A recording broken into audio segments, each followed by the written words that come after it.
राधा वल्लभ श्री हरिवंश। श्री राधे राधे दोस्तों, welcome back to another new blog. आशा करती हूँ श्री जी की असीम अनंत कृपा, हमारे परम पूज्य सदगुरुदेव भगवान जी की परम कृपा आप सब पर प्रतिपल प्रतिक्षण बरस रही है। आज की इस छोटे से इंफॉर्मेटिव वीडियो में आप लोगों के साथ श्री जी की उष्णकालीन सेवा संबंधित छोटे मोटे टिप के बारे में डिस्कस करने वाली हूँ। वीडियो में आगे बढ़ने से पहले आप लोगों को अनुरोध करूंगी, अगर आप चैनल में न्यू हो तो चैनल को जरूर सब्सक्राइब कर लीजिएगा और वीडियो को अंत तक जरूर देखने की चेष्टा करिएगा। दूसरे सभी मौसम के तरीके ग्रीष्म ऋतु में भी हरिवंशी सखियों को राग, भोग और श्रृंगार, यही 3 सेवा स्तर के ऊपर ध्यान रखना पड़ता है।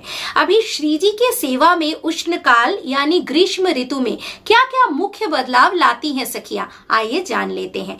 एक, आप हरिवंशी हो तो आपको ध्यान रखना पड़ेगा कि ब्रह्म मुहूर्त में आपको निद्रा से उठना ही पड़ेगा, क्योंकि अभी श्री जी की मंगला जल्दी से जल्दी समाप्त हो जाएगी। 5:30 से 6 के बीच में श्री जी की मंगला सेवा समापन कर लीजिएगा। श्री जी को बहुत ज्यादा देर इंतजार मत करवाइएगा, क्योंकि अभी सूर्योदय बहुत जल्दी जल्दी होने वाला है, आगे चल के गर्मी भी बढ़ने वाली है, तो श्री जी को अपेक्षा कराना उचित नहीं है, क्योंकि हितोपासना मतलब श्री जी के हित के लिए उपासना।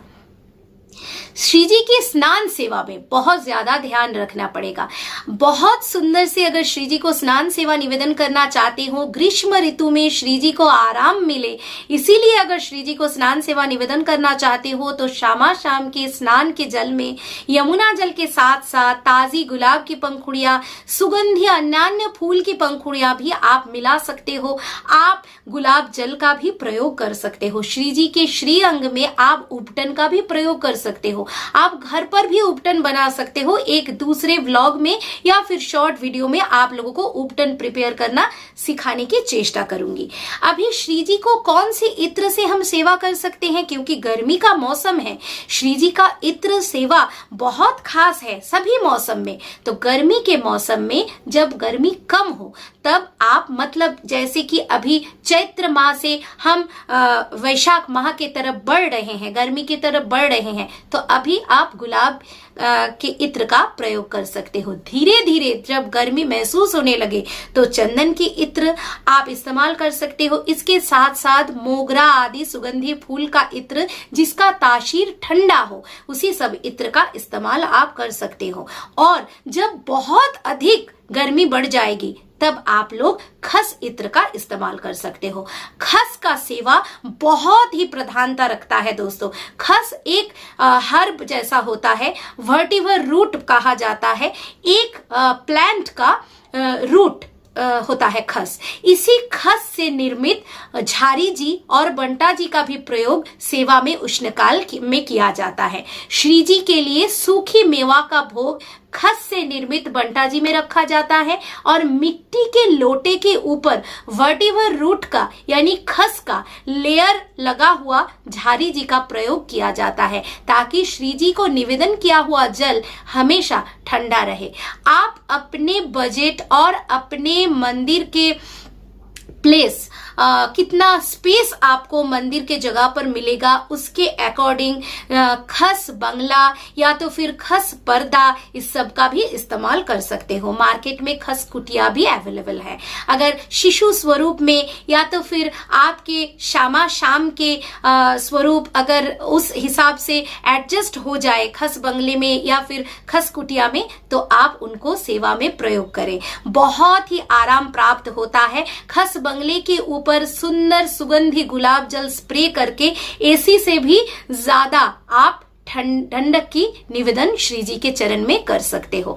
श्री जी को ठंडे ठंडे फल या फिर ठंडे फलों का रस, शरबत, मट्ठा, छाछ, लस्सी, दही आदि भोग लगाइए। गर्मी के मौसम में ये सब बड़ा ही आरामदायक होता है। ध्यान रखिएगा दोस्तों, अगर आप विरक्त संत हो या फिर हमारे श्री राधा वल्लभ लाल जी के मंदिर का सारा नियम फॉलो करते हो, तो आप तरबूज को अवॉइड भी कर सकते हो। हालांकि गृहस्थी में तरबूज का भोग लगाया जाता है, पर रंग दोष होने के कारण तरबूज को राधा वल्लभ लाल जी के मंदिर में भोग में नहीं लगाया जाता है। अभी श्री जी के शयन सेवा से पूर्व श्री जी को ठंडी इत्र का मालिश जरूर किया करें। श्री जी के श्रृंगार में क्या क्या मुख्य बदलाव हम ला सकते हैं, तो सखियों को ध्यान रखना चाहिए कि इस मौसम में ग्रीष्म ऋतु में श्री जी को वेलवेट या फिर बहुत मोटी फैब्रिक का कोई भी पोशाक धारण ना कराएं।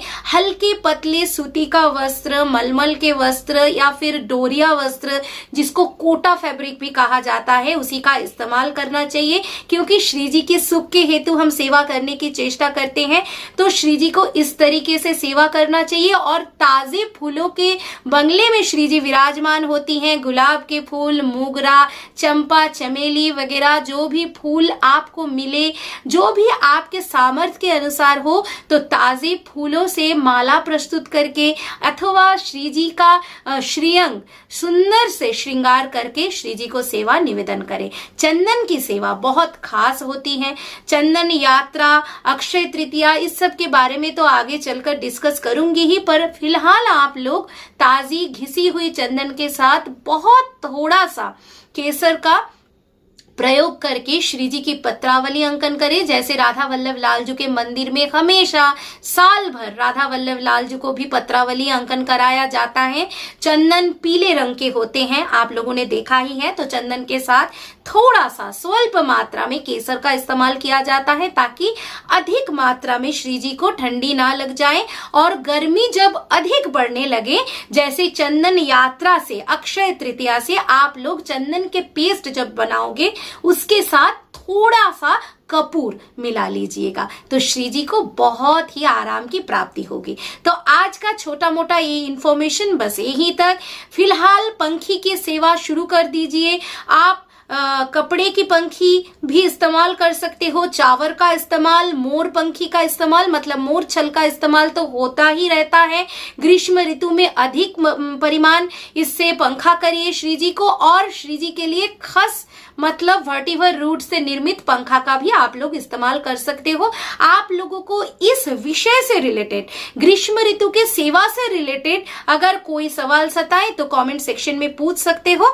बाकी नए वीडियो में नए जानकारी के साथ मिलती हूँ। तब तक के लिए श्री राधा वल्लभ, श्री हरिवंश, श्री वृंदावन धाम, श्री वनचंद्र जी की जय। राधे राधे।